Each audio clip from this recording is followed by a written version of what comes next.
Yeah Keshav గారు నమస్తే sir. Yeah చెప్పండి, ప్రధానంగా సమస్య ఏంటి సార్? ప్రధాన సమస్య మా కులవృత్తి శ్మశానంలో పనిచేయడము.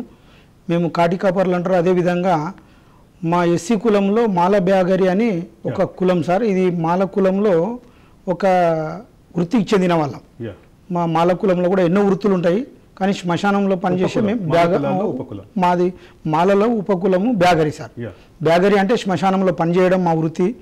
అదేవిధంగా మా వంశము కాకుండా మా తరతరాలుగా మేము ఇదే వృత్తిలో పాల్గొంటూ మాకు ఆ కాలంలో రాజులే కానీ పెద్దలే కానీ మాన్యం భూములు ఇస్తే ఎప్పుడో సంవత్సరానికి ఒకరు చనిపోయేవారు సార్. ఆ చనిపోతే మేము ఆ ఒక్క సంవత్సరంలో చేసే వాళ్ళకు మాకు వృత్తి సరిపోకపోతే మాకు అప్పుడు దొరల పాలనలో కానీ రాజుల పాలన మాన్యం భూములు ఇస్తే దాన్ని వ్యవసాయం చేసుకుంటూ ఇనాం భూములు బతికే వాళ్ళం సార్. అటువంటి భూములు కూడా కోల్పోవడం జరిగింది ఇప్పుడు మేము. అదేవిధంగా ఈరోజు ఈ శ్మశానంలో కూడా మాకు ఉద్యోగాలు లేవు సార్. ఇప్పుడు అది మీకు తెలియపరిచిందే. ఆల్రెడీ ఉద్యోగాల పేరిట అన్నీ ప్రైవేటీకరణ అయిపోతున్నాయి. అదేవిధంగా ఉద్యోగాలు లేక మా దాంట్లో కూడా పీజీలు డిగ్రీలు మంచి మంచి చదువులు చదివితే కూడా ఉద్యోగాలు లేవు సార్. లాస్ట్ ఈసారి కేశవులు గారు నాకు చాలా క్లియర్గా కనిపించింది, మీ సంఘం ఏదైతే ఉందో సార్, మీ సంఘం బహిరంగంగా కేసీఆర్ని ఓడించాలని పిలిపించింది. అవును సార్.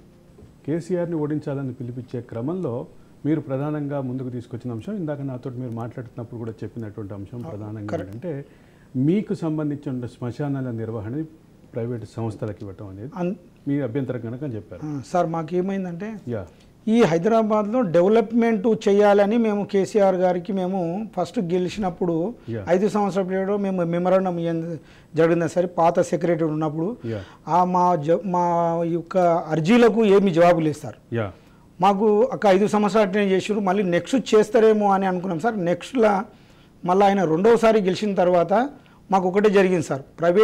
అది డెవలప్మెంట్ పేరుతో ప్రైవేటీకరణ ఫిలెక్స్ కంపెనీ వాళ్లకు దారాదత్తం చేయడం ఏ విధంగా జరిగింది సార్ అంటే, తెలంగాణ ఉద్యమంలో మా కేసీఆర్ గారు గెలిస్తే తెలంగాణ ఏర్పడితే మేము మేళ బ్యాగర్లమంతా బాగుపడతాము, మా పిల్లల చదువుకున్నారు కనుక ఉద్యోగాలు వస్తాయని ఆశతోని మేము తెలంగాణ ఉద్యమంలో పాల్గొంటూ సార్ మేము రైలు పట్టాలని ఆపినాం సార్. మహబూబ్ నగర్లో, నాది మహబూబ్ నగర్ సొంత ఊరు.